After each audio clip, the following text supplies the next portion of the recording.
Hello friends, मैं चंदन तिवारी अपने YouTube channel combine lecture series में आपका स्वागत करता हूं। तो आज मैथमेटिक्स के फ्रैक्शन की तीसरी क्लास है और पिछली क्लास में हमने डिस्कस किया है कि फ्रैक्शन किसे कहते हैं या कितने प्रकार के होते हैं और फ्रैक्शन के अंदर कौन कौन से टाइप के क्वेश्चन पूछे जाते हैं। और हमने पिछली क्लास में ये कवर किया था कि आवर्त दशमलव भिन्न किसे कहते हैं और अनआवर्त दशमलव भिन्न किसे कहते हैं।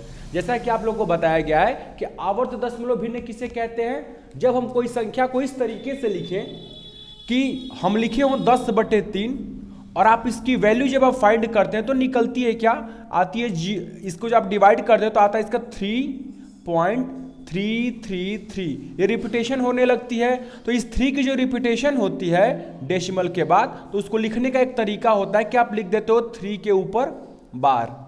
यही कहलाती है आवर्त दशमलव भिन्न। लेकिन अगर हम यहाँ पे कहें, जैसे कि एक और यहाँ पे हम 21 का एग्जाम्पल ले लेते हैं और एग्जाम्पल में हम 3 से फिर डिवाइड करते हैं, तो आप क्या करोगे, ये तो फाइनली डिवाइड हो रहा है, 22 को डिवाइड करते हैं। तो आप 22 को डिवाइड करोगे तो क्या होगा, 22 डिवाइड आप करोगे 3 से तो होगा 3 7 या 21। यहाँ पे 1 आता है और आप डेसिमल लगाते हो। डेसिमल लगाने के बाद फिर यहाँ पे क्या आ जाता है 0। फिर वही बात होती है 3 3 जा 9, 3 3 जा 9 हो जाता है। और 9 के बाद फिर यहाँ पे आप 1 लिखते हो, फिर 0 आता है, फिर 3 3 जा 9। कुल मिला के ये हमेशा 9 होते चला जाता है और ये 3 की रिपीटेशन होने लगती है। तो इसकी फाइनली फिर वैल्यू क्या आती है 7.333, जिसको आप लिख सकते हो 7 के ऊपर 7 पॉइंट के बाद 3 के ऊपर बार लगा दिया जाता है। तो ऐसे भिन्न जिनका कोई जब डिवाइड करने के बाद जब कोई अंक रिपीट करने लगता है तो ऐसी जो भिन्नें होती है वो आवर्त दशमलव भिन्न कहलाती है। ठीक, अब आवर्त दशमलव भिन्न आपने पिछली क्लास में पढ़ रखा है। आज हम पढ़ेंगे कि आवर्त दशमलव भिन्न कितने प्रकार की होती हैं और उनको हम कैसे साधारण भिन्न में परिवर्तन करते हैं। ठीक है, आवर्त दशमलव भिन्न के प्रकार और उस पर आधारित कुछ प्रश्नों को आज देखेंगे। तो पहले हम यह ने आपको बताया कि आवर्त दशमलव भिन्न किसे कहते हैं। ठीक है, आवर्त दशमलव भिन्न, आवर्त दशमलव भिन्न। तो अभी आपने देखा कि आवर्त दशमलव भिन्न किसे कहते हैं। अब आवर्त दशमलव भिन्न भी हो जाते हैं 2 प्रकार के। ठीक है, पहला में हम क्या कहेंगे कि ऐसी आवर्त दशमलव भिन्न जिसके दशमलव के बाद की सारी संख्या का रिपीटेशन होता हो। ऐसी आवर्त दशमलव भिन्न जिनकी दशमलव के बाद की सारी संख्याओं का रिपीटेशन होने लगे। जैसे कि हम यहाँ पे लिख दें, यहाँ पे अभी हमने दिखाया था कि 7.3 ये रिपीटेशन हो रही थी। तो यहाँ पे दशमलव के बाद एक ही अंक है वो 3 है और उसकी रिपीटेशन बार बार हो रही है। तो आप इसको क्या कहोगे, इसको कहोगे शुद्ध आवर्त दशमलव भिन्न। ठीक है, ये क्या है, ये शुद्ध है, शुद्ध आवर्त दशमलव भिन्न, दशमलव भिन्न। इसमें एक और एग्जांपल लिख सकते हैं, जैसे कि हम कह रहे 0.35 का रिपीटेशन हो रहा हो, फिर आप रख सकते हैं इनके अंदर 0.73 का रिपीटेशन हो रहा हो। इस तरीके की डेसिमल के बाद जितने अंक हों, आप यहाँ पे 5 भी कर सकते हो। 735 यानी कि 7.3, आप कहो कि 0.35 और 0.735। यहाँ पे डेसिमल के बाद के सारे अंकों की यदि रिपीटेशन हो रही है तो उस कंडीशन में कहलाते हैं शुद्ध आवर्त दशमलव भिन्न। लेकिन अगर ऐसा कंडीशन हो कि जब क्या हो कि केवल दशमलव के कुछ ही अंकों के बाद रिपीटेशन हो, कुछ अंकों के ना हो, तो ऐसे दशमलव भिन्न कहलाती है अशुद्ध आवर्त दशमलव भिन्न, जिसमें आप क्या कह सकते हो, अशुद्ध आवर्त दशमलव भिन्न।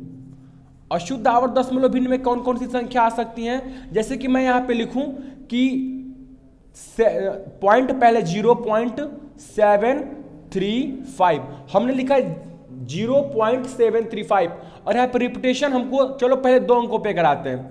हमने लिखा 0.7 लेकिन रिपीटेशन केवल 3 की हो रही है, क्योंकि देखिए 7 पे कोई बार नहीं लगा हुआ है। तो इस कंडीशन में ये अशुद्ध आवर्त दशमलव भिन्न कहलाएगा। हम यहाँ पे लिखें 1.23 और इसके बाद हम 7 कर दें। अब यहाँ पे केवल 7 के ऊपर रिपीटेशन कर रही हो, 2 3 से कोई मतलब ना हो, उस कंडीशन में क्या कहलाएगी, अशुद्ध आवर्त दशमलव भिन्न। एक और एग्जांपल देख सकते हैं 0.75 और यहाँ पे 5 का रिपीटेशन हो रहा हो, तो उस कंडीशन में क्या है, ये जो 5 है यानी 0.75, ये जो डेसिमल फ्रैक्शन है ये क्या कहलाएगा, अशुद्ध आवर्त दशमलव भिन्न। समझ में आ गई बात? यानी दशमलव के बाद यदि सारी संख्याओं का रिपीटेशन हो तो आपकी शुद्ध आवर्त दशमलव भिन्न है, और दशमलव के बाद केवल कुछ संख्याओं का ही रिपीटेशन हो तो उस कंडीशन को क्या कहलाता है, अशुद्ध आवर्त दशमलव भिन्न कहलाते हैं। चलिए, ये थे आवर्त दशमलव भिन्नों के प्रकार, और इनको हम अशुद्ध आवर्त दशमलव भिन्न को भिन्न में कैसे परिवर्तन करते हैं, आज हम देखते हैं कि अशुद्ध आवर्त दशमलव भिन्न को कैसे परिवर्तित किया जाता है और इस पर आधारित कुछ प्रश्नों को। ठीक है, तो पहले हम ये समझेंगे कि फ्रैक्शन को डेसिमल में कैसे कन्वर्टिंग करते हैं। ठीक है, तो इसको देखा, जैसे हमने यहाँ पे लिख रखा है आपको 4/5।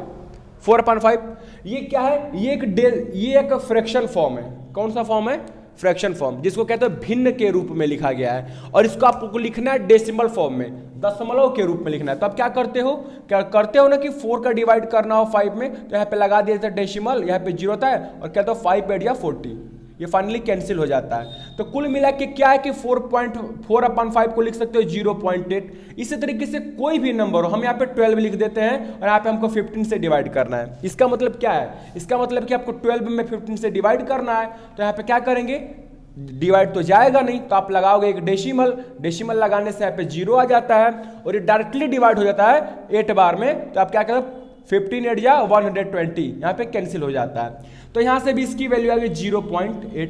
ठीक है, कोई भी नंबर यदि आप डिवाइड करके डेसिमल में लिखते हो फ्रैक्शन के फॉर्म से, तो वो कहलाता है फ्रैक्शन टू डेसिमल कन्वर्जन, यानी कि भिन्न से दशमलव रूप में परिवर्तित करना। ठीक है, तो ये होती है एक प्रोसेस, समझ में आ गई कि आप भिन्न को कैसे दशमलव में लिखते हो।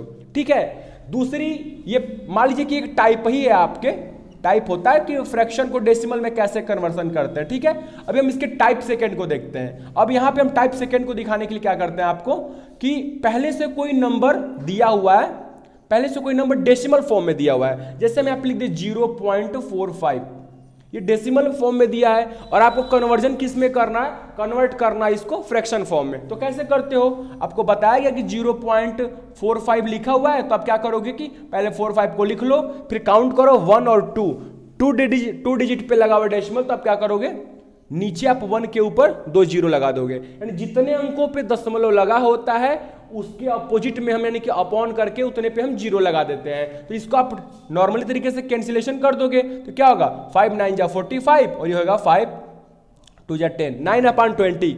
अब इसको आप अगर डिवाइड करो तो ये पक्का है कि 0.45 आएगा, अगर नहीं आता तो आपने कहीं मिस्टेक कर रखी है। देखिए इसका जांच कर लीजिए यहाँ पे, तो 9 से आप क्या करोगे, 9 में 20 से डिवाइड कर लोगे, डेसिमल लगाओगे तो एक 0 आ जाएगा। कितनी बार जाएगा, 24 जा 80 होता है, यहाँ पे 1 आ गया और यहाँ पे 0 आ गया, फिर एक 0 आ जाएगा, और यहाँ पे आप फाइनली डिवाइड कर लोगे 20 5 100 यानी कि 100, फाइनल कट गया। तो यहां से आपको क्या पता चला कि आपका यह आंसर सही है। तो यही होता है फ्रैक्शन टू डेसिमल कन्वर्जन और डेसिमल टू फ्रैक्शन कन्वर्जन। तो आज की टॉपिक के लिए इतना ही। नेक्स्ट क्लास में हम पढ़ेंगे कि जो आवर्त दशमलव भिन्न होती हैं, यानी कि कहीं ऐसे नंबर मिल जाए 0.35 और यहाँ पे 5 के ऊपर रिपीटेशन लगी हो, या फिर 0.35 और यहाँ दोनों पे नंबर पे रिपीटेशन लगा हो, यानी दोनों संख्या रिपीट कर रही हैं, तो उस कंडीशन में आप इसको फ्रैक्शन फॉर्म में कैसे कन्वर्ट करोगे। ठीक है, तो ये आपकी अगली क्लास में बताई जाएगी। और यहां तक अगर आपको कोई भी टॉपिक में डाउट रहा हो, कोई बात ना समझ में आई हो, तो आप कमेंट सेक्शन में पूछ सकते हैं। धन्यवाद।